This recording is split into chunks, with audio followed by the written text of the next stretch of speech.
तो एग्जाम गुरु में एक बार फिर से आपका स्वागत है। आज का हमारा जो टॉपिक है वो है क्यूब एंड डाइस, अर्थात घन तथा पासा। घन और पासे में हम पढ़ने क्या वाले हैं ब्रीफली मैं एक बार आपको बता देता हूँ। फर्स्ट हम जो पढ़ेंगे इसका है वो जनरल इंट्रोडक्शन, अर्थात बेसिक सी बातें। इसमें क्या कि ये हमें पता होना चाहिए किसी भी घन या पासा जो भी हम पढ़ रहे हैं उसमें उसकी सतह, फेसेस क्या होते हैं, उसकी साइड क्या है, एजेस क्या कहा जाता है, किसी भी घन को कितने प्रकार से देखा जा सकता है, कितने उसमें फलक हैं, किस प्रकार से उसे रोटेट किया जाता है, ये सब चीजें। उसके बाद नेक्स्ट जो पढ़ेंगे हम वो पढ़ेंगे स्टैंडर्ड एंड ऑर्डिनरी डाइस, मतलब डिफरेंस करना सीखेंगे किस किस में, मानक और साधारण पासे में क्या क्या फर्क है। तीसरा हम पढ़ेंगे कि विपरीत फलक, अपोजिट फेसेस। आपको हो सकता है एक से अधिक घन मिल जाए और आपसे पूछ ले उसमें कि इसका किसी भी फलक का किसी भी फेस का नंबर देकर वो आपसे पूछेगा अपोजिट फेस। नेक्स्ट जो पढ़ेंगे वो है इसका प्रसारित रूप, अर्थात किसी भी घन को या किसी भी पासे को मैं खोलकर आपके सामने रख दूं, वो सब चीजें मैं आपको सिखाऊंगा कैसे इस प्रकार इसे खोलते हैं, खोलने के बाद इसे कैसे वापस बंद करते हैं, वो बाकी बात की बात है। तो ये सब पढ़ेंगे हम किसमें, प्रसारित रूप में। और लास्ट जो फिफ्थ पढ़ेंगे हम वो पढ़ेंगे क्या, रंगीन घन, अर्थात कलर्ड क्यूब। किसी भी एक बड़े क्यूब को बहुत सारे अलग अलग कलर से भी रंगा जा सकता है, सिंपल एक कलर से भी रंगा जा सकता है, और उसे बाद में छोटे छोटे आप पीसेस में काटेंगे और पढ़ेंगे किसका कॉन्सेप्ट, रंगीन घन का। इन पांचों में से सबसे इंपॉर्टेंट क्या है घन का, देखो दोस्तों कि ये जो थर्ड मैंने लिखा है ये सबसे इंपॉर्टेंट है। निश्चित तौर पर एक सवाल तो इससे आना ही आना है, हर एग्जाम में आएगा, एसएससी हो जाए, रेलवे हो जाए, बाकी जो भी आप एग्जाम में बैठते हैं। बाकी इन चारों में से कोई भी एक तरीके का, या तो रंगीन घन से पूछ लेगा, प्रसारित से पूछ लेगा, वो बातें बात की है। सबसे इंपॉर्टेंट तो थर्ड पर आपको ध्यान देना है, बाकी सारा मैं पढ़ाने वाला हूं। शुरू करते हैं घन और पासे से। सबसे पहले तो मैं बात करूं कि क्यूब होता क्या है, उसका डेफिनेशन हम देख लेते हैं। बचपन में आप सभी ने ऐसा बनाने का स्ट्रक्चर सीखा होगा कि आप एक स्क्वायर बनाते थे, उस स्क्वायर में इस प्रकार से और अंदर एक स्क्वायर बनाते थे, फिर इन सभी पॉइंट्स को आप एक दूसरे से कनेक्ट करते थे और आपके सामने बनकर आ जाता था एक क्यूब। बात करें कि इस क्यूब को मैं अगर डिफाइन करना चाहूं तो डेफिनेशन के तौर पर कैसे कह सकता हूं, जैसे मैंने पॉइंट ले लिया है ए, बी, सी और डी। अब देखो आकृतियां जो होती हैं या तो वो होती हैं 2D में या होती हैं वो 3D में, अर्थात या तो वो होती हैं द्विविमीय या होती हैं वो त्रिविमीय। द्विविमीय और त्रिविमीय का क्या मतलब है, हमारे पास विमाएं होती है, टोटल डायमेंशंस होते हैं हमारे पास 3। फर्स्ट एक्स, ये जो वर्टिकल लाइन है ये बताती है वाई को, और इस तरीके से टेढ़ी वाली लाइन बताती है किसको, जेड को। अब घन को अगर, क्यूब को अगर देखा जाए तो इसमें 2 डायमेंशन है, 3 डायमेंशन है। इसमें नजर आ रही है मुझे 3 डायमेंशन, कौन कौन सी, एक्स के तौर पर मैं लाइन ले सकता हूं ये सी डी, ठीक है। अब मैं बात करूं कि यहां वाई कौन सी लाइन है, क्या वाई ये लाइन बताएगी या नहीं बताएगी, बिल्कुल ये बताएगी। और एक लाइन ये कह रहा है कि एक टेढ़ी लाइन होनी चाहिए इस प्रकार से, तो ये टेढ़ी लाइन आप इसे भी कह सकते हैं, इसे भी कह सकते हैं, किसी भी टेढ़ी लाइन को कह सकते हैं। तो टोटल मेरे पास पहला, दूसरा और तीसरा कितने डायमेंशंस हो गए, टोटल डायमेंशंस हो गए मेरे पास 3। तो फर्स्ट ऑफ ऑल तो समझ में आया कि ये आकृति है जो कैसी है मेरी 3D में। अब 3D में जो आकृति है ये ओपन है या फिर खुली हुई है, अभी तक ये कैसी है, क्लोज, मतलब 3D में एक बंद आकृति। अब बंद आकृति, तीसरी बात है इसमें क्या, इन तीनों विमाओं की लंबाई, चौड़ाई या ऊंचाई, ये तीनों की तीनों क्या होती हैं, इक्वल होती हैं। तो मैं कहूं LBH, त्रिविम में स्थित एक ऐसी बंद आकृति जिसकी लंबाई, चौड़ाई और ऊंचाई वो क्या रहेगी, बराबर, और साथ ही साथ जिसका निर्माण किससे होता है, वर्गों से, अर्थात स्क्वायर्स से जिसका निर्माण होता है। अब बात करें कि स्क्वायर्स चाहिए कितने, स्क्वायर्स चाहिए दोस्तों आपको कितने, 6। ये मैं बताता हूं भी 6 स्क्वायर चाहिए कहां पर, वापस से डेफिनेशन देखें। त्रिविम में स्थित एक ऐसी बंद आकृति जिसकी लंबाई, चौड़ाई और ऊंचाई तीनों की तीनों समान रहती हैं, और साथ ही साथ जिसका निर्माण कितने वर्गों से होता है, 6 वर्गों से होता है, तब वह मिलकर क्या बनता है, घन। अब कुछ लोग क्या गलती कर देते हैं, वो घन और पासे को एक ही समझ लेते हैं। तो मैं आपको ये बता देता हूं कि घन अलग होता है और पासा अलग होता है। क्या डिफरेंस है उसे समझो। सबसे पहले मैं बात करूं, इस तरफ तो लिख रहा हूं मैं घन अर्थात क्यूब, और उधर हो गया मेरा डाइस अर्थात पासा। पहला बेसिक क्या, जो घन होता है उसका निर्माण सदैव किससे होता है, स्क्वायर से। केवल और केवल किससे बनेगा? ये वर्गों से ही बनेगा। इसका निर्माण, जो घन का क्यूब का निर्माण होता है वो केवल किससे होता है? वर्ग से। अब बात करें तो डाइस में क्या फर्क है? डाइस का जो है वो निर्माण वो स्क्वायर से भी हो सकता है और साथ ही साथ किससे हो सकता है? रेक्टेंगल से भी हो सकता है। कुछ लोग कहेंगे कि साहब हमने तो रेक्टेंगल में देखा नहीं। अभी कुछ दिनों पहले महाभारत आपकी गई थी, महाभारत में आपने देखा होगा शकुनी जब खेल रहा था वहां पर डाइस से खेल रहा था, तो वो डाइस जो थे वो किसके? स्क्वायर के ना होकर किसके थे? रेक्टेंगल। तो पासा आपका आयत से भी बन सकता है और साथ ही साथ किससे बन सकता है? वर्ग से भी बन सकता है। परंतु घन होगा वो केवल और केवल किससे बनेगा? वर्गों से बनेगा। ये तो हुआ पहला डिफरेंस इनके बीच का। सेकंड जो डिफरेंस है बेसिक, वो डिफरेंस ये है कि जब भी आप कोई घन बनाओगे तो उस पर किसी भी प्रकार का चिन्ह नहीं होगा, अर्थात साइन नहीं नजर आएगा। अब वो साइन क्या हो सकते हैं? नंबर्स भी हो सकते हैं, अल्फाबेट्स भी हो सकते हैं आपके, या किसी भी प्रकार का कोई चिन्ह हो गया, जैसे क्वेश्चन मार्क ले लिया, इस प्रकार के किसी भी प्रकार का साइन नहीं रहेगा। पर डाइस में किसी भी प्रकार का साइन आपको मिल सकता है, नंबर्स भी मिल सकते हैं, अल्फाबेट्स भी मिल सकते हैं, या किसी भी प्रकार के प्रतीक या चिन्ह, सिंबल्स भी आपको नजर आ सकते हैं। ठीक है दोस्तों, इसी पासे को मैं दो भागों में डिवाइड करूंगा। किस भागों में? पहला तो पासा मैं पढ़ने वाला हूं कौन सा? स्टैंडर्ड, जिसे कहता हूं मैं मानक पासा, और दूसरा मैं जो पासा पढ़ूंगा उसे कहूंगा कैसा पासा? साधारण पासा। समझते हैं? वापस से हम शुरू कर रहे हैं, किसकी तरफ बढ़ रहे हैं? घन की तरफ बढ़ रहे हैं। घन का बेसिक स्ट्रक्चर होता कैसा है, उसके लिए मैंने आपके सामने एक एक्चुअल में घन लेकर आया हूं। घन से मैं समझाऊंगा आपको कि घन होता क्या है, फेस किसे कहते हैं, एज किसे कहते हैं, कॉर्नर किसे कहा जाता है। समझते हैं उसे। पहला, वापस से मैं रिपीट कर रहा हूं, क्या मेरी डेफिनेशन थी? 3D में बंद आकृति जिसकी LBH लंबाई, चौड़ाई और ऊंचाई क्या रहती है? समान रहती है, और साथ ही साथ जिसका निर्माण किससे होता है? 6 वर्गों से जिसका निर्माण होता है। अब इसे समझ रहे हैं? मैं घन बना रहा हूं, उस घन को समझाता हूं किस प्रकार से इसकी फेस वगैरह डिसाइड होती है आपकी।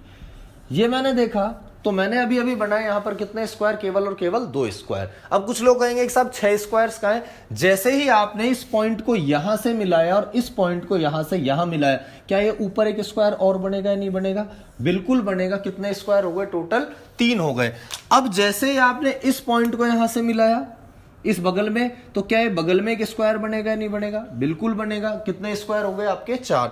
पर जैसे ही आपने एक बचा हुआ पॉइंट, इन दोनों पॉइंट्स को अगर मिला दिया तो एक स्क्वायर तो ऑटोमेटिकली आपका क्रिएट हो गया नीचे, और एक हो गया आपका राइट हैंड साइड पर इस तरफ। तो टोटल स्क्वायर्स की संख्या कितनी हो गई मेरी? 6। 6 वर्गों में किसे फलक कहते हैं उसे समझते हैं।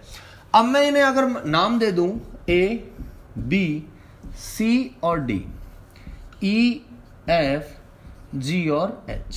ठीक है दोस्तों। अब फलक किसे कहा जाता है? अगर मैं पॉइंट से बात करूं तो ये जो C, D, G और H, ये जो फेस है सामने का, ये जो भाग आपको नजर आ रहा है, अगर मैं इस स्ट्रक्चर में बात करूं कि ये कहां मैं दिखा रहा हूं, ऐसा कैसा आपको नजर आ रहा है? इसके स्क्वायर्स कौन से हैं? 6। देखो, एक square, first colour white, second colour red, third colour yellow, ये आपका हो गया ऑरेंज। 4 इधर आपको नजर आ रहा है दोस्तों ग्रीन, और जस्ट अपोजिट इसके नजर आ रहा है आपको ब्लू। तो कितने वर्ग नजर आए आपको? 6 वर्ग नजर आए। ये जो 6 वर्ग आपको नजर आ रहे हैं ये कहलाती हैं आपकी क्या? फलक कहलाती है। अब फलक को और दूसरे नाम से क्या कहा जा सकता है? फलक को कह सकता हूं मैं क्या? सतह। ठीक है। सतह के साथ साथ क्या कह सकता हूं इसे? पार्श्व। पार्श्व के अलावा क्या कह सकता हूं इसे? पृष्ठ। और क्या कह सकता हूं? मुख। ये तो हुए हिंदी की बात। अब मैं कहूं इंग्लिश में तो इसे कहा जाता है क्या? फेस कहा जाता है। और फेस की टोटल संख्या मेरे पास जितने स्क्वायर्स हैं उतने के उतने होते हैं मेरे फेस। तो फलकों की संख्या कितनी हुई भाई? यहां से 6 फलक हो गई। आपको 6 की 6 फलके मैंने यहां पर दिखा दिया। अब बात करें कि फलक को अगर मैं, देखो दोस्तों घन कुछ नहीं है, सिंपल सी चीज है। जिस भी कमरे में आप बैठकर पढ़ रहे हैं, या तो वो क्यूबॉइड होगा, घनाभ होगा, या फिर वो होगा एक घन की तरह, अर्थात वो सभी दीवारें या तो बराबर हो सकती हैं या फिर कुछ दीवारें बराबर नहीं हो सकती। अगर मैं किसी भी, आप जहां भी बैठे, जिस भी कमरे में इस वीडियो को बैठकर देख रहे हैं, आप उसे एक बार घन की तरह ज्यूम कीजिए तो आपको 6 दीवारें नजर आएंगी। कहां? 4 तो हमारी दीवारें जो आसपास होती हैं, एक हमारा जो रूफ हो गया, और दूसरा एक तो हमारी जो हो गई छत हो गई, और साथ ही साथ दूसरा हमारी जो फर्श हो गई। तो टोटल 4 और 2 कितनी हो गई मेरी? 6 दीवारें। और यही 6 दीवारें मेरी क्या कहलाती हैं? फलक कहलाता है। अब जरा अपने आसपास देखिए, क्या कहीं पर दीवारों का आकर भी मिलन हो रहा है क्या? मिलन का मतलब क्या? अगर मैं इसे एक दीवार मानूं, व्हाइट वाली को अगर मैं एक दीवार मानता हूं और ऊपर वाली अगर रेड है, देखो दोस्तों ये व्हाइट और रेड ये दोनों जैसे ही कनेक्ट हुए तो यहां पर एक लाइन बनती है, नहीं बनती है? आप भी अपने आसपास देखिए, क्या इस तरीके से क्या दो दीवारें आकर मिल रही हैं? बिल्कुल मिल रही हैं। और जहां ये मिल रही हैं उसे मैं इस लाइन के माध्यम से दिखा रहा हूं। ये CD जो लाइन है, ये C और D, ये CD लाइन किसकी वजह से बनी है? ये किस किस किस है? A, B, C और D। एक तो दीवार मेरी है, दूसरी दीवार कौन सी? C, D, G और H। जहां ये कनेक्ट होती हैं वहीं पर एक नई मेरी बार बनकर आती है, एक रेखा बनकर आती है। इन टोटल रेखाओं की संख्या कितनी है? देखिए 1, 2, 3, 4, ठीक, 5, 6, 7 और ये 8। इसके बाद 9, 10, 11 और 12। ये 12 जो मेरे पास रेखाएं आई हैं, ये 12 की 12 रेखाएं कहलाती है मेरी क्या? किनारा। या इसे कह दूं मैं दूसरा नाम क्या मेरा? भुजा। दोस्तों किनारा अलग होता है और कोना अलग होता है। इंग्लिश की मैं बात करूं तो किनारे को कहते हैं हम एज और भुजा को कह देते हैं हम क्या? साइड। ठीक है, अगली बात करूं, अब जरा अपने आसपास देखें, कहीं पर दो दीवारों के अलावा क्या तीन दीवारें मिलती हुई नजर आ रही हैं? तीन दीवारें कौन कौन सी? जैसे मैंने तीन दीवारें आपको दिखाई, first one is yellow, second one is red और थर्ड वन इज ब्लू।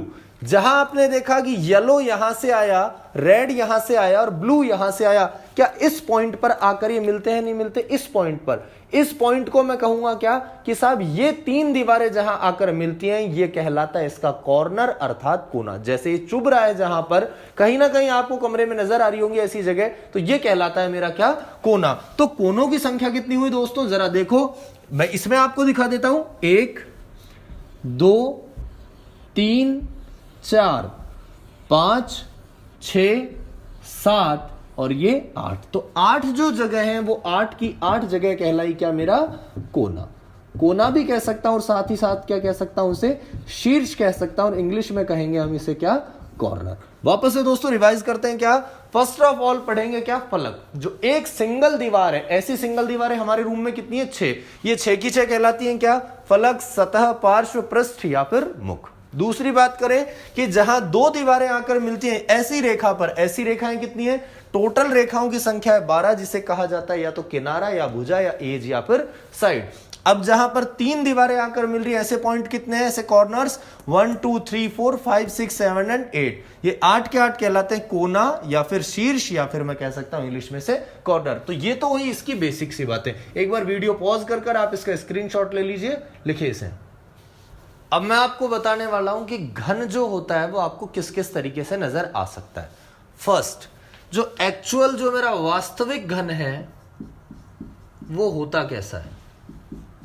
वास्तविक घन कुछ इस प्रकार से, एक स्क्वायर यहां से ले लिया, जरूरी नहीं उधर बनाए, दूसरा स्क्वायर आप इधर भी बना सकते हैं। वापस से कनेक्ट कर दीजिए इन्हें। ये आपका जो होता है रियल जो क्यूब होता है उसे कुछ इस प्रकार से दिखाते हैं 3D में। A, B, C और D, ये ABCD जो ये होती है, इसका ABCD होता है इसका क्या? फेस। ठीक है, अब मैं फेस के अलावा बात करूं, ये C से D या DC जिसे मैं कहूं, ये CD इसकी क्या कहलाती है? साइड या फिर भुजा। और थर्ड पॉइंट बच गया मेरा, C पॉइंट ले लूं, A ले लूं, D ले लूं, B ले लूं, इस C पॉइंट को क्या कहा जाता है? मेरा कॉर्नर या फिर वर्टेक्स। ठीक है, फलक, भुजा और साथ ही साथ कोना। ठीक, ये तो हुआ वास्तविक घन। तो फिर दूसरा कैसा घन है? एक्चुअलिटी में होगा क्या? जब आप एग्जाम में बैठेंगे तो घन आपको ऐसा नजर नहीं आएगा। नजर कैसा आने वाला है? कुछ इस प्रकार से।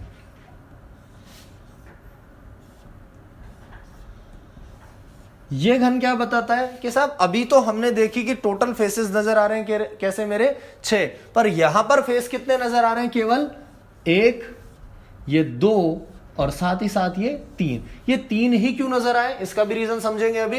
ये जो होता है मुझे एग्जाम में नजर आएगा, जहां पर केवल और केवल कितनी फलक नजर आएंगी? 3 ही फलक नजर आएंगी। ठीक, इसके बाद मैं बात करूं कि एग्जाम के बाद अभी तो यह है बंद, इसे अगर मैं थोड़ा सा खोल दूं, इसको प्रसारित कर दूं, एक्सपेंड कर दूं इसे, तो इसका प्रसारित जो रूप है वह कैसा नजर आता है? प्रसारित रूप का मतलब क्या? सबसे पहली बात,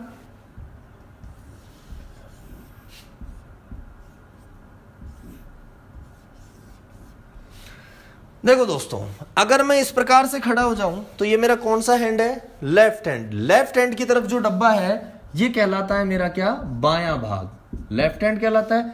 इधर जो नजर आ रहा है वो कैसा फेस है आपका? दायां, राइट। अब मैं बात करूं, ये आपके किस साइड पर पड़ रहा है? आगे की साइड पर। ये हुआ आगे। ये जब आगे है तो ये कहां नजर आ रहा है? आपके पीछे। और ये जब पीछे है तो इस जो सेंटर में होता है ये कहलाता है आपके बॉटम अर्थात नीचे। तो अभी तो हुए केवल 5 और छठे को मैं दिखा रहा हूं इस प्रकार से डॉटेड लाइन से, और ये कहलाता है मेरा क्या? ऊपर। ये टोटल 6 की 6 फलक कैसी कहलाती है? जब इसे क्या किया जाता है? एक्सपेंड किया जाता है अर्थात प्रसारित किया जाता है। वापस से, ये है मेरा रियल घन, रियल क्यूब।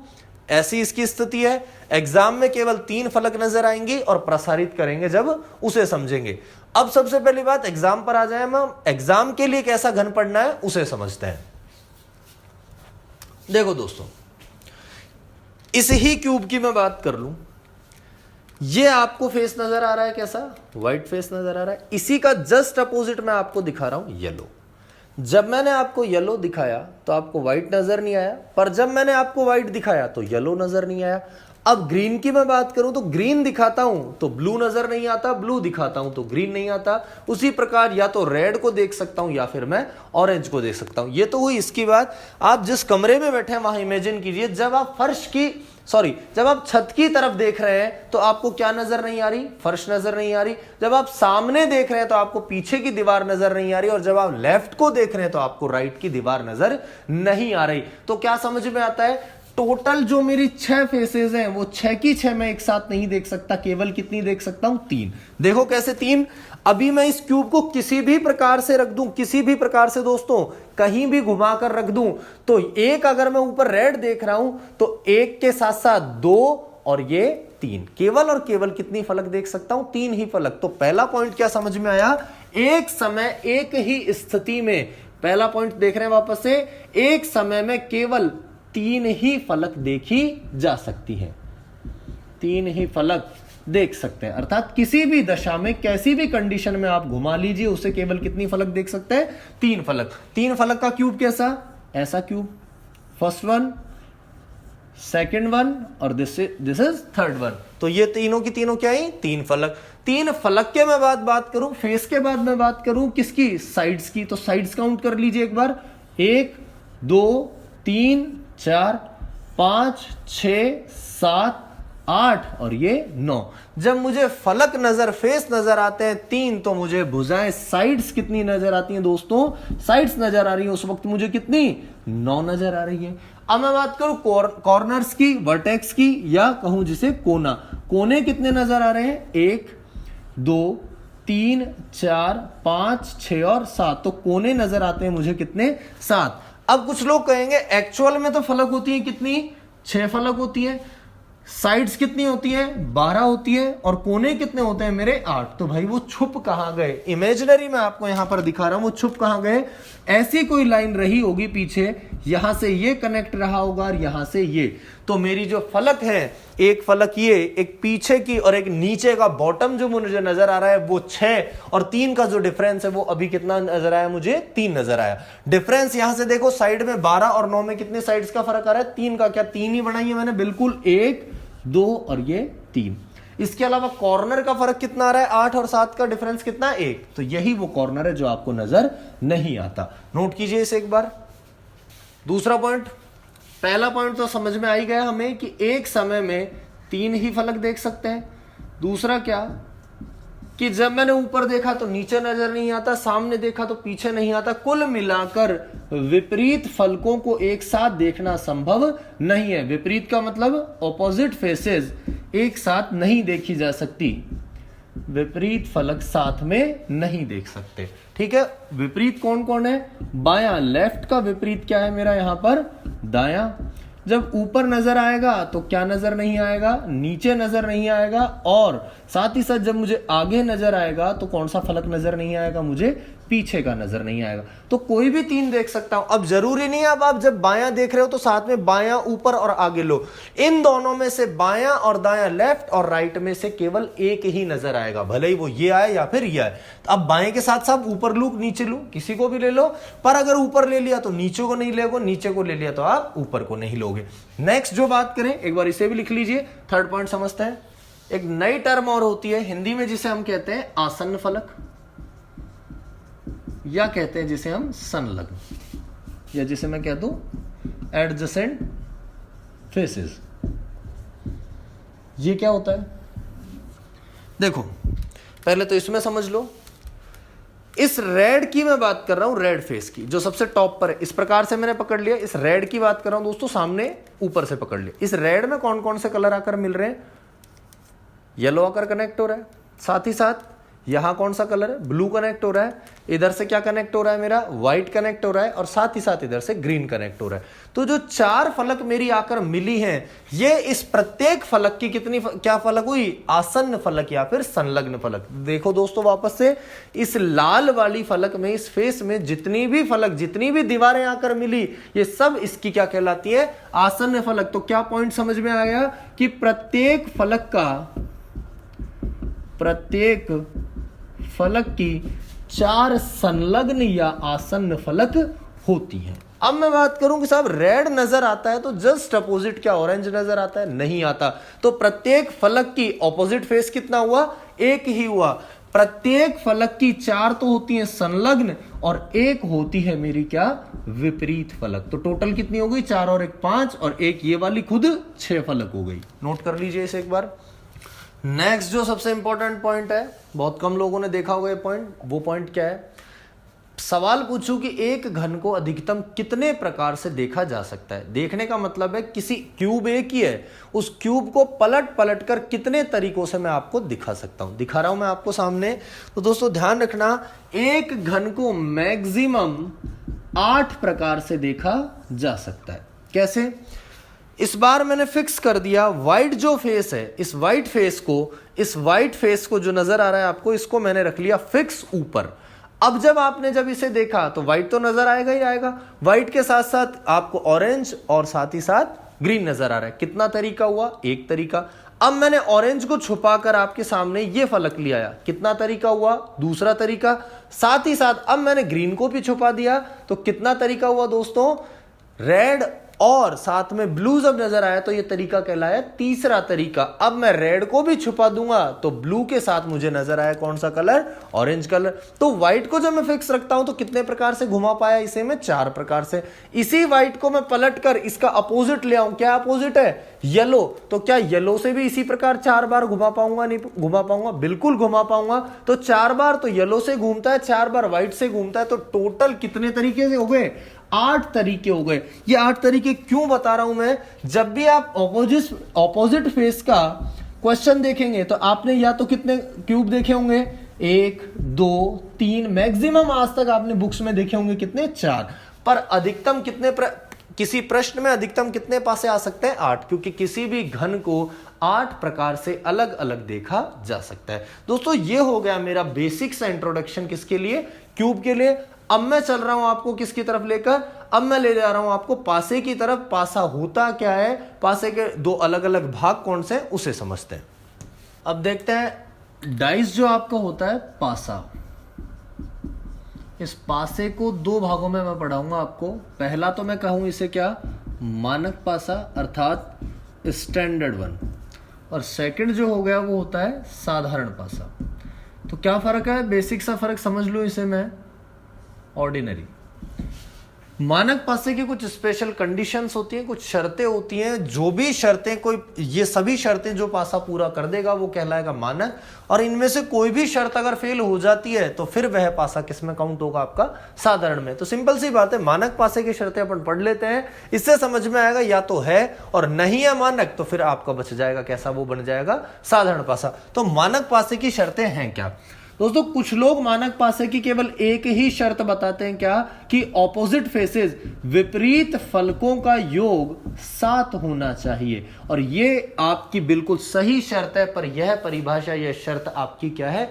अधूरी है। इसका मैं थोड़ा सा आपको बता दूं अधूरी क्या है। जैसे मैंने कहा कि विपरीत का योग कितना होना चाहिए, 7 होना चाहिए। तो भाई 7 जब योग है, मान लो मैंने ऊपर के फलक पर, ऊपर के फेस पर लिख दिया कितना 100 लिख दिया, और नीचे के फेस पर मैंने लिख दिया कितना -93। नंबर से लिखने हैं मुझे, तो 100 और -93 इन दोनों का सम भी करूंगा तो कितना आता है, 7 ही आता है। पर क्या ये स्टैंडर्ड डाइस है? यह स्टैंडर्ड डाइस नहीं है। तो नहीं है तो साहब फिर इसमें अधूरा क्या रह गया? विपरीत फलकों का योग 7 होना चाहिए, और साथ ही साथ एक और शर्त है, क्या? अंक केवल आपके कहां से कहां तक होने चाहिए? 6 तक ही होने चाहिए। 1 2 3 4 5 एंड 6 दूसरी शर्त। तीसरी शर्त, अब इसी में क्या हुआ कि मान लो अगर मैंने कुछ इस प्रकार से पासे को बनाया, तीनों ही फलकों पर, तीनों ही फेसेस में केवल एक ही नंबर नजर आ रहा है, 1, तो क्या ये स्टैंडर्ड डाइस है? ये भी स्टैंडर्ड डाइस नहीं है। तो इसे अवॉइड करने के लिए तीसरी शर्त और है, क्या? थर्ड शर्त यह कहती है किसी भी अंक की पुनरावृत्ति, रिपीटेशन अलाउ नहीं है, रिपीटेशन अलाउ नहीं है। और इसी को अगर मैं बदलकर दूसरे बात में कहूं, दूसरे शब्दों में कहूं तो क्या कह सकता हूं? क्या? संलग्न फलकों का योग, संलग्न का योग 7 नहीं होना चाहिए। वापस से समझ लेते हैं चारों शर्तों को। पहली शर्त, इंपॉर्टेंट वन इज, विपरीत फलकों का योग कितना होना चाहिए दोस्तों? 7 होना चाहिए। मतलब अगर ऊपर कोई अंक लिखा हुआ है और नीचे कोई अंक लिखा हुआ है, तो ऊपर और नीचे दोनों फेसेस के अगर मैं नंबर्स को ऐड कर लूं तो उसका योग कितना आ जाना चाहिए? 7। दूसरी शर्त है कि अंक कहां से कहां तक हो? मनमर्जी का कोई भी अंक या कोई स्पेशल अंक। स्पेशल अंक है 1 से लेकर केवल कहां तक के अंक हो? 6 तक के अंक हो। थर्ड शर्त यह कहती है किसी भी अंक की पुनरावृत्ति अलाउ नहीं है, किसी भी हाल में अलाउ नहीं है। और चौथी शर्त है कि आजू बाजू की ये संलग्न जो फलकें आपको नजर आ रही हैं, ये संलग्न फलकों का योग कभी भी 7 नहीं होगा। इन चारों शर्तों को नोट कर लीजिए एक बार आप। अब देखते हैं कि साहब 7 जब योग होता है तो कैसा होता है। मुझे पता है कि ऊपर का जो फलक है इसका जस्ट अपोजिट कौन है? नीचे है, ठीक। आगे का अपोजिट कौन है? पीछे है। और साथ ही साथ ऊपर वाले फेस का अपोजिट कौन है? मेरा नीचे है। ये एक दूसरे के क्या हो गए? विपरीत हो गए। अब जब ये विपरीत हुए, अगर मैंने कहा कि साहब अंक तो मैं कहां से कहां तक लूंगा? 1 से 6 तक के लूंगा। मैंने लिख दिया केवल एक अंक 1। तो 1 जब मैं लिखूंगा तो इन दोनों का ऊपर प्लस नीचे अपोजिट फेसेस का योग जो मैं करूं, इन्हें प्लस कर दूं तो कितना होगा? 7। यहां भी कितना होगा? 7। और यहां भी कितना होगा दोस्तों? 7। तो एक में ऐसा क्या जोड़े कि उनका सम कितना हो जाए? 7। तो भाई एक में सिंपल सा जोड़ दो, कितना? 6। तो यही एक दूसरे के क्या हो गए? ऑपोजिट हो गए। तो जहां 1 नजर आएगा वहां 6 नहीं आएगा, जहां 6 नजर आएगा वहां 1 नजर नहीं आएगा। अब 1 के बाद लेता हूं 2, तो 2 का अपोजिट क्या होगा? 2 में क्या जोड़ू कि 7 हो जाए? 5 जोड़ दीजिए। उसी प्रकार 3 में क्या जोड़ू कि 7 हो जाए? 3 में जोड़ना पड़ेगा मुझे कितना? 4 जोड़ना पड़ेगा। 1 का अपोजिट 6, 6 का 1, 5 का 2 और 4 का 3। अब इन्हीं से मिलाकर मैं बनाऊंगा आपका स्टैंडर्डाइज मानक पासा। अब देखो, जब मैंने किसी पासे में आपको 1 दिखा दिया तो क्या 6 दिखा सकता हूं? नहीं दिखा सकता। कब नहीं दिखा सकता? जब अगर मैं इसे मानक पासा कहता हूं। अगर मैंने 1 और 6 एक साथ दिखा दिए तो फिर ये मानक नहीं, किस में काउंट होगा? आपका साधारण में काउंट होगा। अब बात है कि साहब मैंने यहां से ले लिया 1, तो इन दोनों में से क्या लूं? चाहे 2 लो चाहे 5 लो, आपका मन करे जो लो, पर 2 के साथ 5 नहीं लेना। 5 ले लिया तो फिर 2 नहीं लेना। मान लो मैंने यहां से 5 ले लिया, तो यहां से 3 लू या 4 लू? मेरा मन करा 3 लू। तो इन तीनों से मिलकर बनने वाला पासा कैसा कहलाएगा? मेरा मानक पासा कहलाएगा। कुछ सैंपल मैं आपको दिखा रहा हूं उदाहरण के तौर पर। आपको फटाफट से मैं एक बार छांटना है, आपको उनमें से आपको डिफरेंट जो छांट कर बताना है कि साधारण कौन सा है और साथ ही साथ मानक कौन सा है। देखिए डायग्राम आपके सामने है।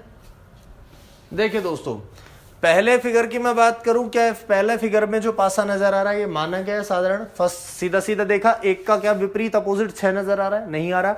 4 का 3 आ रहा है? नहीं आ रहा। क्या 5 का 2 आ रहा है? नहीं आ रहा। तो ये पासा आपका कैसा बन गया? यहां से मानक पासा, अर्थात स्टैंडर्डाइज की तरह आपको इसको ट्रीट करना है। दूसरे को मैंने देखा, क्या 2 का 5 आता है? नहीं आता। 6 का 1 नहीं आता। 3 का 4 नहीं आता। अपोजिट फेस नजर नहीं आते, तो ये भी कैसा हो गया? मानक पासा। क्या यहां से आपको 2 का 5 आ रहा है? नहीं आ रहा। क्या 3 का 4 आ रहा है? बिल्कुल आ रहा है। और विपरीत फलक आपने एक साथ दिखा दी, तो विपरीत फल के अगर एक साथ नजर आ जाए तो पासा बन जाता है कैसा? साधारण। वो मानक की तरह काउंट नहीं होता। अगला, क्या 1 का 6 नजर आ रहा है? नहीं आ रहा। 5 का 2 आ रहा है? नहीं आ रहा। क्या 1 का 6 आ रहा है? नहीं आ रहा। पर आपने इस बार क्या कर दी? रिपीटेशन कर दिया। रिपीटेशन अलाउ नहीं है, तो ये भी मानक पासा नहीं होगा। अगला 1 2 3, पर इस बार किसके लिखे हुए हैं? माइनस के। क्या माइनस के होने चाहिए? नहीं। 1 2 3 4 5 6 सिंपली पॉजिटिव नंबर्स, तो ये कैसा हो गया? फिर से साधारण। क्या इस बार 0 1 2, क्या 0 को काउंट कर सकता हूं? नहीं। नंबर शुरू करना है 1 से, तो ये हुआ कैसा मेरा? वापस से साधारण पासा। अब देखूं ए बी और सी, क्या दोस्तों ये मानक है या नहीं है? अब देखो, क्या ए का जो मैं नंबर देखूं अल्फाबेट्स में, वो 1 है या नहीं है? बी का 2 है या नहीं है? सी का 3 है या नहीं है? है। और है, तो ये मानक होगा या नहीं होगा? ये बिल्कुल भी मानक पासा नहीं होगा। अपनी होशियारी वहां जाकर नहीं लगानी कि साहब ए का नंबर तो 1 है, बी का 2 है, सी का 3 है। अल्फाबेट्स अलाउ नहीं है, केवल और केवल क्या होने चाहिए? आपके नंबर्स, जो हमारे मैथमेटिकल नंबर होते हैं वही अलाउ है। इस तरीके से आपको किसी अन्य में कन्वर्ट नहीं करना, ठीक है? हरा, बर्फी, एक्स, क्या इस तरीके की चीजें अलाउ है? नहीं है, तो ये भी कैसा हुआ? साधारण। अब देखो दोस्तों, या तो आपको नंबर नजर आएंगे, या जिस प्रकार के आप पासे सांप सीढ़ी लूडो गेम में खेलते हैं इस तरीके के डॉट नजर आएंगे। तो ये डॉट कितने डॉट हैं? 2। ये कितने डॉट हैं? 4। और ये कितना है? 1। क्या 4 का नजर आता है अपोजिट? नहीं आता। 2 का 5 नहीं आता। 1 का 6 नहीं आता। तो यह बन जाएगा इस बार आपका क्या? मानक पासा। देखो, या तो मैथमेटिकल ऐसे नंबर नजर आएंगे, या फिर ऐसे डॉट्स नजर आएंगे। कुल मिलाकर 100 बात की एक बात है, कुछ लोग खेल भी रहे होंगे लॉकडाउन में लूडो और सांप सीढ़ी में प्रयुक्त सभी पासे, लूडो और सांप सीढ़ी में प्रयुक्त सभी पासे आपके कैसे पासे बन जाते हैं? स्टैंडर्ड डाइस होते हैं, मानक पासे होते हैं। 100% लूडो और सांप सीढ़ी में यूज हुआ पासा कैसा होगा? मानक पासा होगा। आज आप पलट कर देखें, क्या ये सभी शर्तें पूरी होती है नहीं होती? 100% आपकी होंगी। अब मैं बात करूं कि साहब अगर कोई शर्त फेल हो जाए, तो अगर शर्त फेल हो गई तो फिर ये मानक नहीं रहा, कैसा हो गया?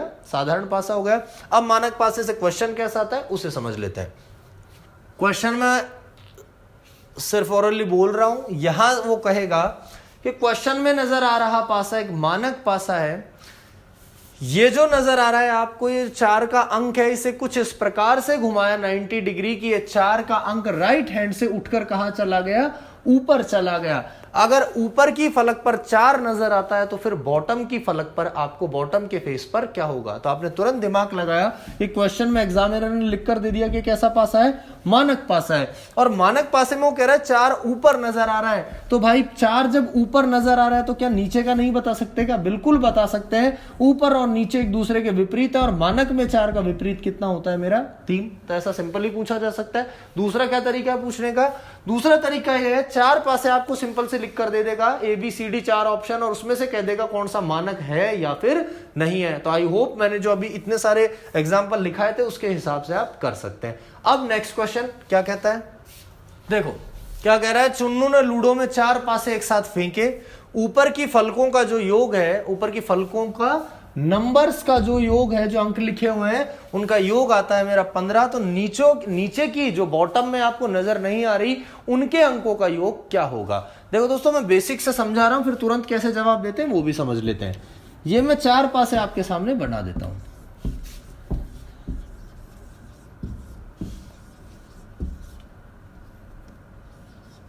ये 4 पासे आपको नजर आ रहे हैं। उसने कहा कि ऊपर की फलकों का योग, ऊपर की हो गया x1 ले लिया मैंने, इसे कह दिया x2, इसे कह दिया x3, और इसे कह दिया मैंने x4।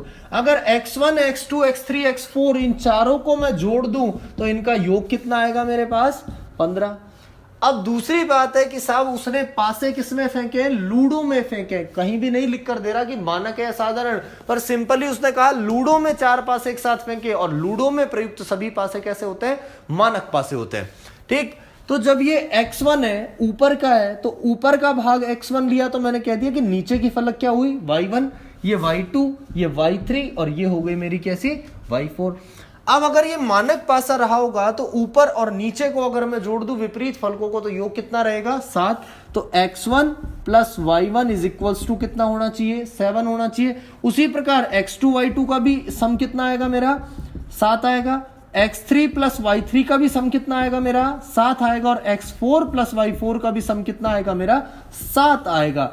अब बात है कि साहब अगर इन चारों इक्वेशंस को मैं एक साथ ऐड कर दूं, फर्स्ट वन, सेकंड, थर्ड और फोर्थ, इन चारों समीकरणों को अगर मैं एक साथ जोड़ दूं तो मुझे पता चलता है क्या बनकर आता है x1 plus x2 plus x3 plus x4। तो क्या ये सभी की सभी ऊपर की फलके हैं नहीं है? बिल्कुल है। y1 plus y2 plus y3 plus y4 ये सभी की सभी कैसी फलके हैं? नीचे की फलके हैं। और सामने जब मैं एडिशन करूंगा तो 7 चौक कितने हो गए मेरे 28। आपको तुरंत पता है कि x1 x2 x3 x4 ऊपर की सभी फलकों का योग कितना दे रखा है 15 दे रखा है। तो 15 प्लस बॉटम्स ऑल बॉटम्स ये चारों के चारों बॉटम्स इज इक्वल्स टू 28। तो नीचे का योग कितना आ गया दोस्तों? फटाफट घटाया 28 में से 15 कितना चला गया 13। सिंपली मैं कर भी सकता हूं, x1 x2 की जरूरत है भी नहीं। आपको पता है कि 4 मानक पासे हैं तो एक में अगर ऊपर नीचे का योग 7 आता है तो चारों का 7 चौक 28 और 28 में से अगर 15 को सब्सट्रैक्ट करते हैं तो कितना आंसर आता है मेरा